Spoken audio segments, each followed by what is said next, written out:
Well, the train will keep on rolling for Team USA in the Olympics after getting past the Czech Republic. It's on to Spain and Tokyo. Now, these two have some history. You can backtrack all the way to 2008, 2012 when they faced each other for the gold medal, and then 2016, not too long ago, Rio in the semifinals. The two international powerhouse teams, of course, the past decade, Spain are the defending World Cup champs, will meet again in the men's quarterfinals in the Tokyo Games there. So the fellas kind of understand what they need to do with the hands kind of full with Spain coming through. Defensively, we know that we got the Gasol brothers down there, so they're low. They also stretch out the three, and then they really pack the paint. But they got guards that can shoot threes, and we got to try to control the three-point line. You know, they're a tough team. They've been together for a long time.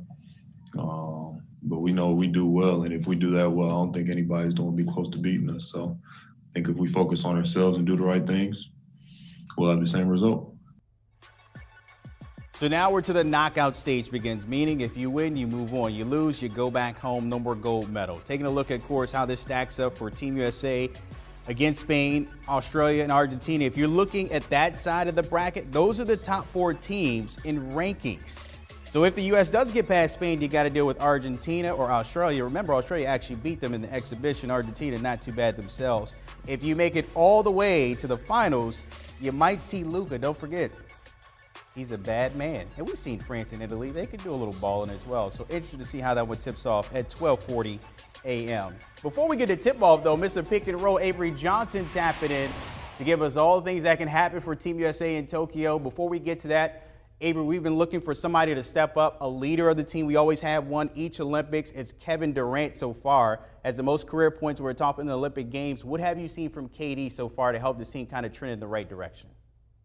Well, Kevin Durant has just been unbelievable. You know, and I remember Doug Collins when he went to Las Vegas to give a speech to the Olympic team because he lost in 1972. And at the end of his speech, he said, Kevin Durant, we as Americans really appreciate you being on this team. Achilles injury, ankle injuries, you know, guy played 53 minutes and lost in the Eastern Conference Finals to Milwaukee, really didn't have anything to prove, and he wanted to play for our national team. He's been spectacular. You know, his three-point shooting, mid-range game, leadership, and when you look at, you know, being in the class with guys like my old teammate David Robinson, of course, Michael Jordan, Carmelo Anthony, who's been Mr. Olympic, Kevin Durant's just been sensational. And again, really didn't have nothing to prove, but he just loves to play basketball. He'll play at the Rucker League in New York. He'll play for his team in the NBA. He's playing in the Olympic. He just loves the game. Of course, KD putting up 23 versus Czech Republic. He kind of need to do that here against Spain as well. And Spain, of course, these two, they have a little bit of history. I mentioned it earlier. But Spain, this is a group that's been together for quite some time. The Gasol brothers there. You got Ricky Rubio as well. They've been a part of these games even back to 16 and 12. When you look at Team USA, what needs to kind of happen to make sure they come out on the good side in this one? Well, in this situation, you got to take the engine out of the car or you got to cut the head off the snake. It's Ricky Rubio. When you're looking at Ricky Rubio, who led them in their last game in scoring, he's the guy that really makes this engine go. You cannot allow Ricky Rubio to get downhill, break down the defense. He's got to be a guy that you got to contain in terms of penetration. And then, like you said, the Gasol brothers, it's all about rebounding. Our USA team, we have problems. We can't rebound because JaVale McGee doesn't really play much. Kevin Durant and Draymond Green spends a lot of time, you know, at the 5 position or the center position.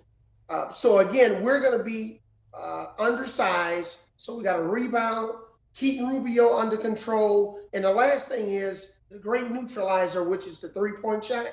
We got to shoot the 3 well. You know, we made 23s in our last game. We got to make 15 against Spain. Now, they did see Spain, of course, in the exhibition match, winning that one 83-76. But, Coach, when you see a team a second time in this type of format, what can kind of be some of the challenges that Spain can present for Team USA? Yeah, when you see a team the second time, the challenges are the game within a game, like loose balls, those 50-50 balls, because if you don't run down those 50-50 balls, then Spain's going to secure them.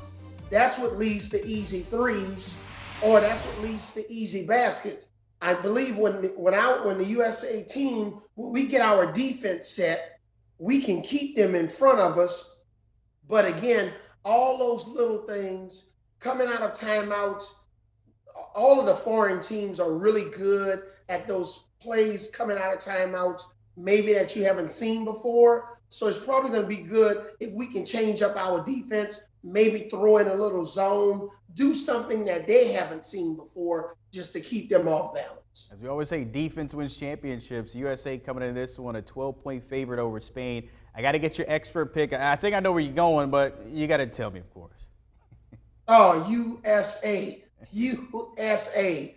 Hey, at the end of the day, I just thought our team needed to play a couple of games together since we're not a program where we'll play for 4 years like a lot of the international teams. So I think we've gotten a couple of games under our belt, get Devin Booker, Middleton into the flow, Drew Holiday.